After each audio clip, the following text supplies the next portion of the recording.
Be Coming up mindful of on whose this presence you are week's in. episode. Be mindful of who is at work in your life. Be mindful of the work.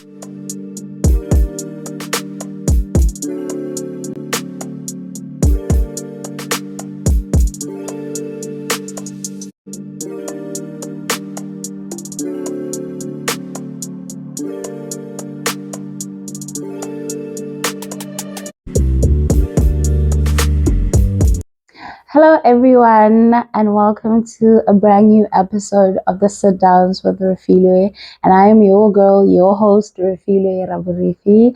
I hope that you guys have been good. I hope that you guys have been so super kind to yourselves.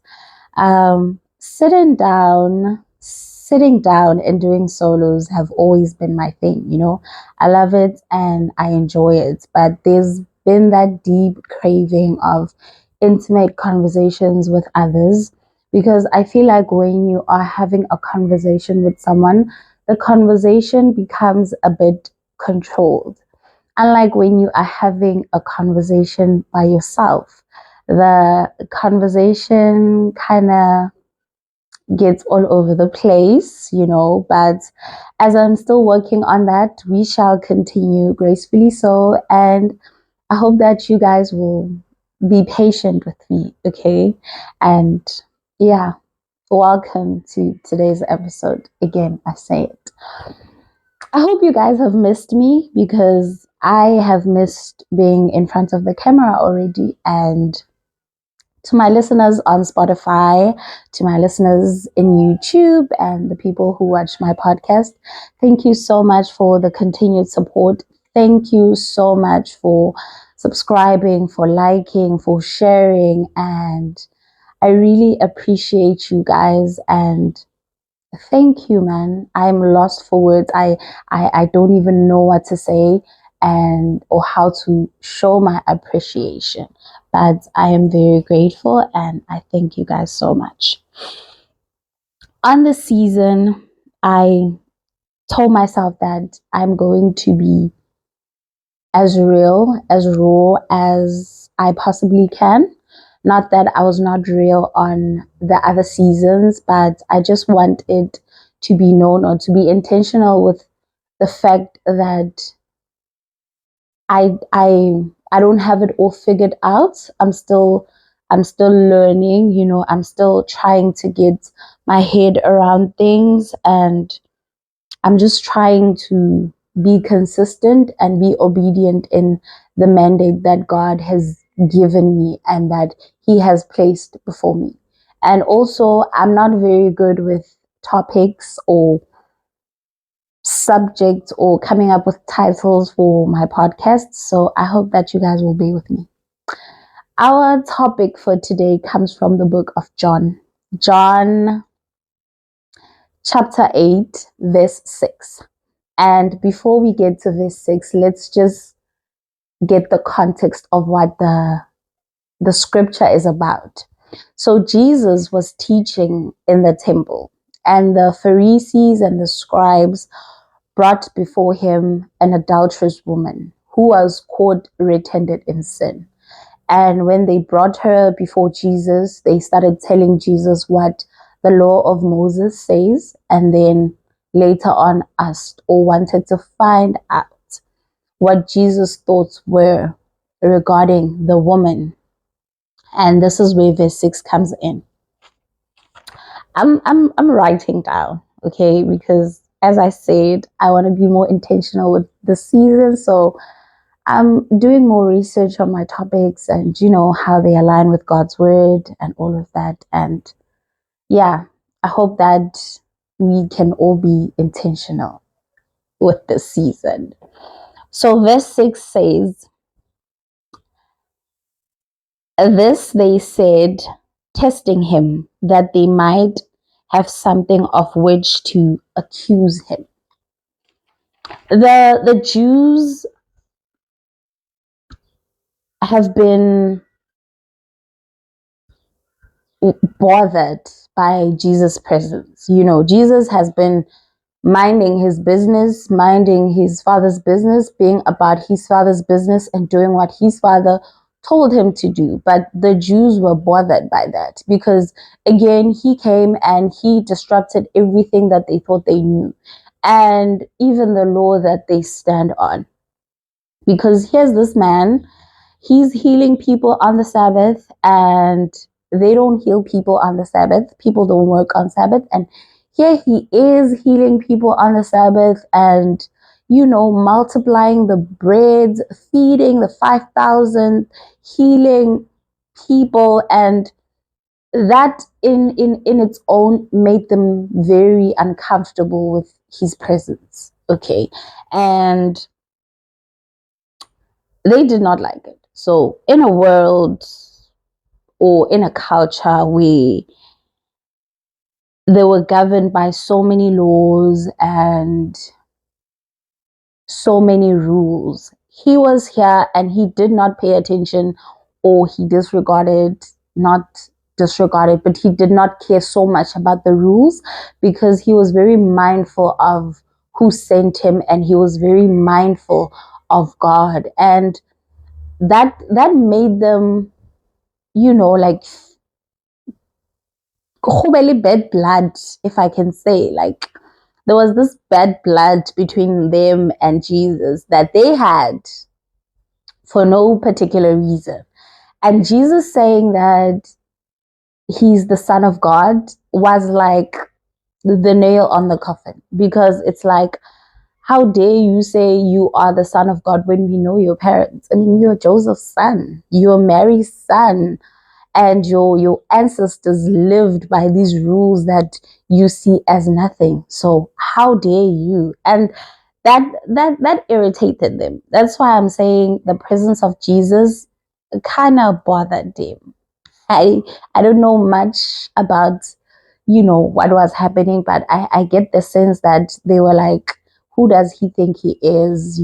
And that's why they were busy wasting their time trying to test Jesus, because why else are you testing someone if you have no interest in their life?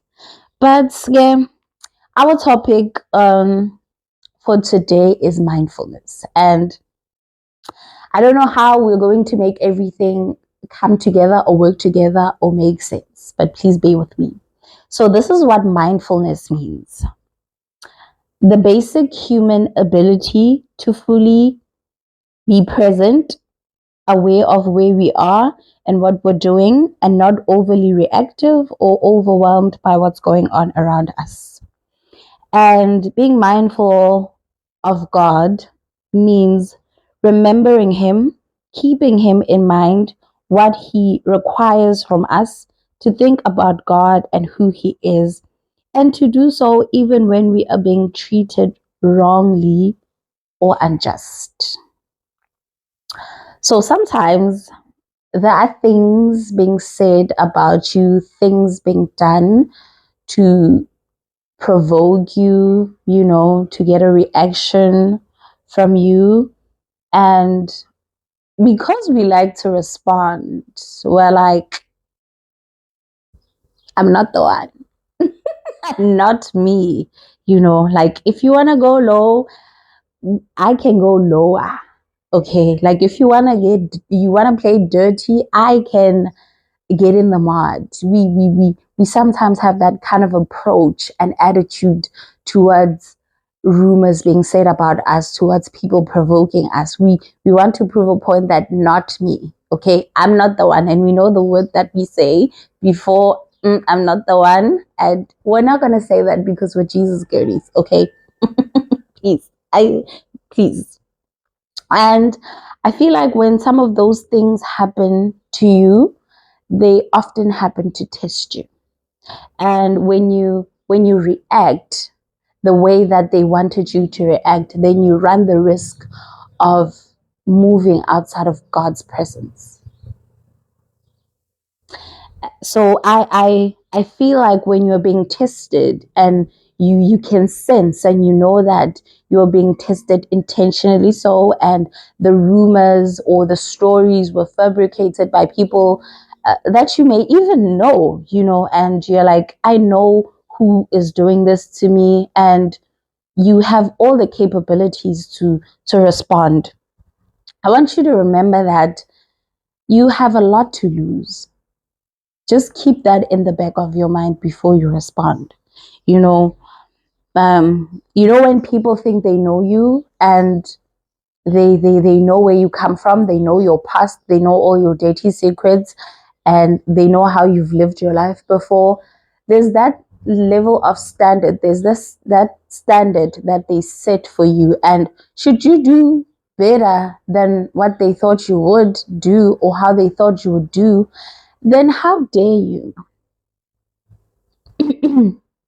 How dare you think that you can do better after we know, and that's when they start bringing up files about you. Hey, I know what they've done. I know how they've been moving, how they moved. I want you to be mindful of God. And I want you to remember that you have a lot to lose. So when I was preparing for this episode, it was on a Thursday morning. And Thursday later on, I had Bible study. And because Rorisang was not able to partake in the Bible study, Pastor Jay was the one who was doing the Bible study. And what a man of God. And he was speaking about discipleship and what it is that the disciple of God requires or must have. And what he said that struck a chord in me was that the disciple of Jesus decides to take an opportunity and not offense. And that aligned very well with what I was preparing for, what I wanted to talk about. And I was like, damn, what a word. He said to use whatever is being thrown at you as an opportunity to stand apart. The Bible does say that we are called to stand apart. We are called to be different. We cannot do how the world do because we're not of the world. I believe when we are mindful of God, when you are mindful of God, you realize that not every fight, not every battle you find yourself in, or not every rumor that is being said about you requires you to fight, to get in there and fight. Those are not your battles to fight. When you're mindful of God, you remember that you are His, and every fight that is against you is directed to Him. And you are mindful of who is at work in you. You remember that always, that God is at work in me, and I am of Christ. I cannot go around acting like how people are acting, doing what they're doing, reminding them that not me. Reminding them that I'm not the one. You make a conscious decision to not respond to the rumors, which in turn gives God the opportunity to come out and fight for you. And let me tell you one thing, guys. It's so nice to know that God has it all figured out. God has already taken control of the situation. And whatever it is that they said about you, your God is going to take that and use that to elevate you so that He can make an example of not to mess with my people. So let it be Him who says, not my child. She's not the one. Okay. Don't be quick to be like, I need to respond. We like to respond. We do. We want people to know that we're not to be messed with. We want people to remember, my dear, no, and we end up doing what they're doing, which goes against what the Lord requires of you. And when you are doing that, you move outside of his presence and you're not being a good disciple. When you are mindful of Jesus, you know that every decision you make, every choice you make, the language that you speak, how you interact with people should glorify him, should bring honor to his name. So when you allow yourself to do what they're doing and get in a piggy fight, that is not necessarily giving honor to God or glorifying him or allowing him to be the one to show up, because when I got this, you know, and you're not acting like someone who is set apart.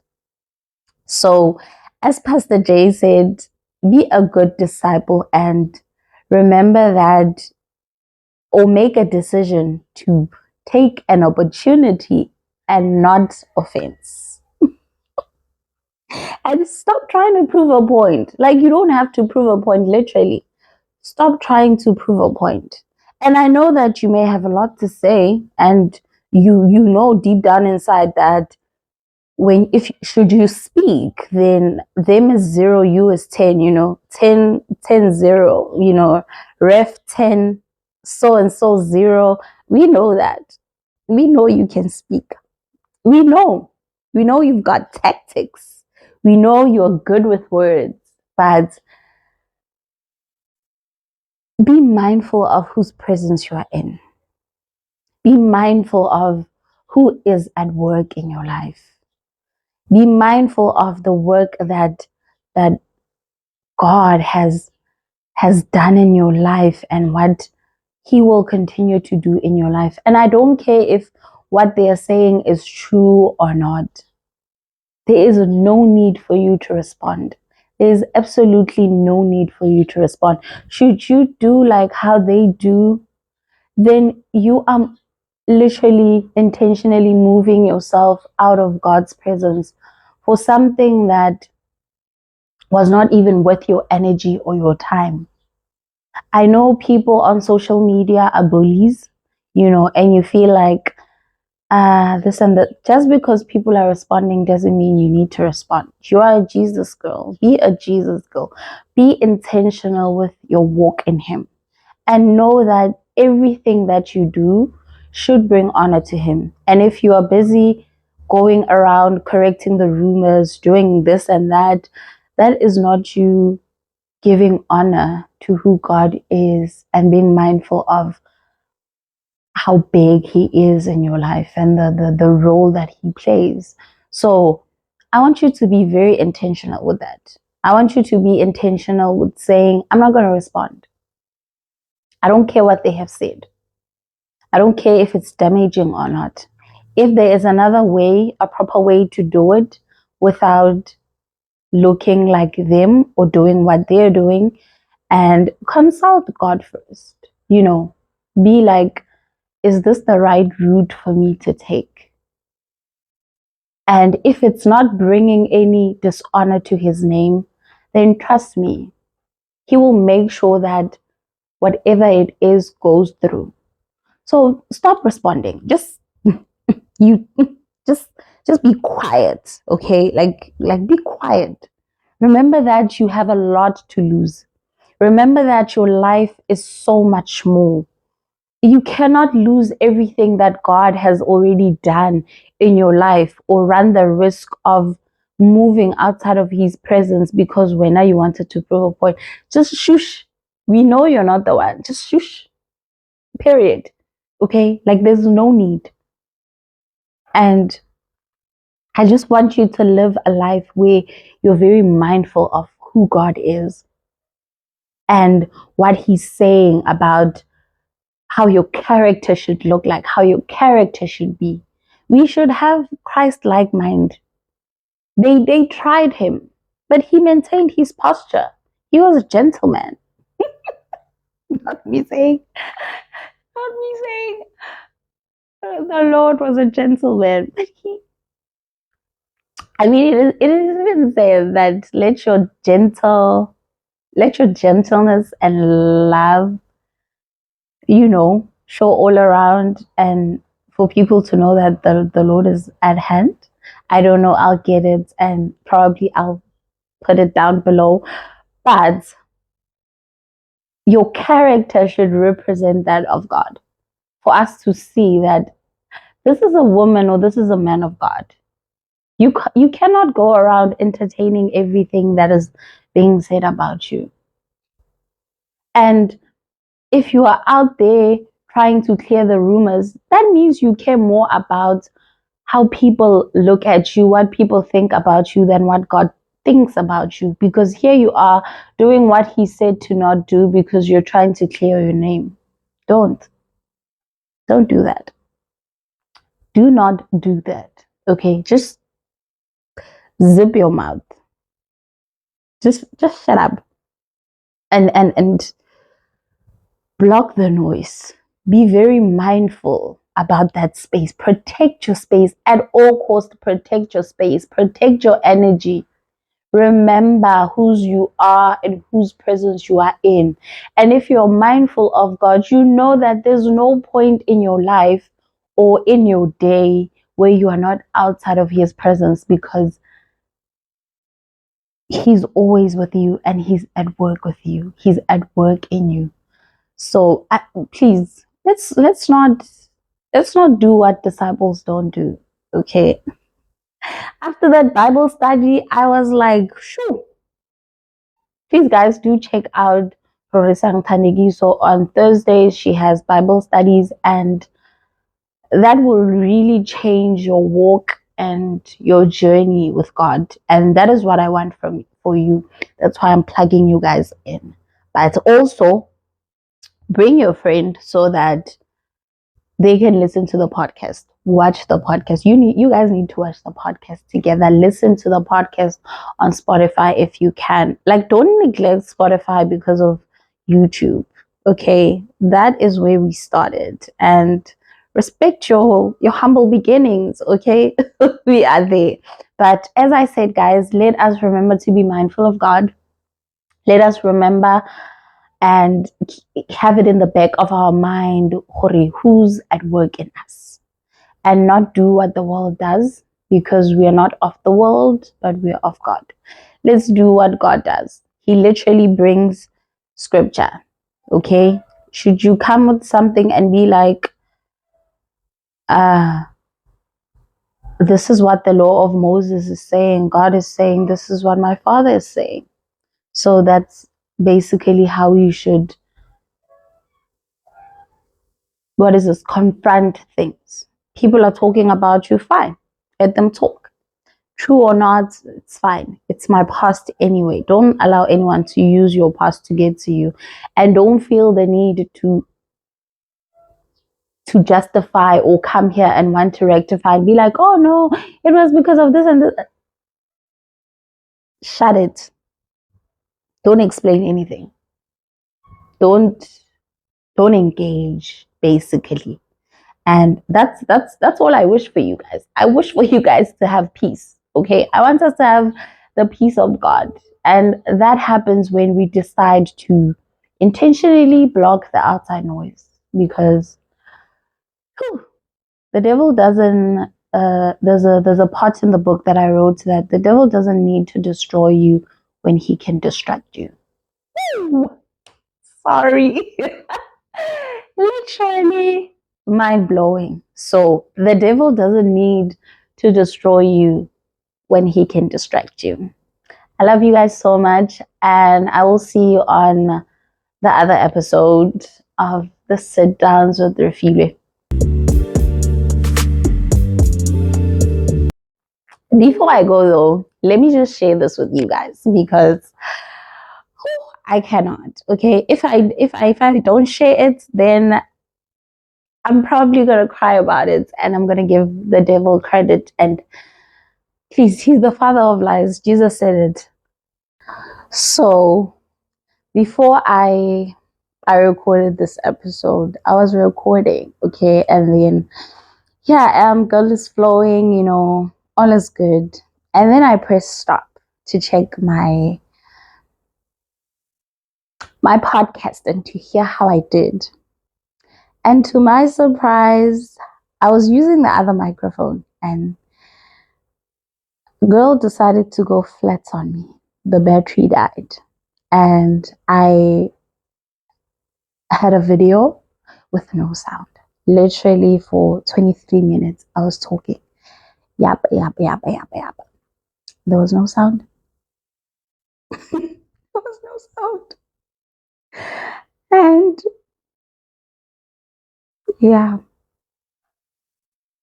and I was like, I'm not going to give the devil credit. I'm going to start another one and hopefully the other mic doesn't die on me. And baby girl didn't. And I thank God for that because devil, you are a liar. Ramaga. But anyway, guys, I love you.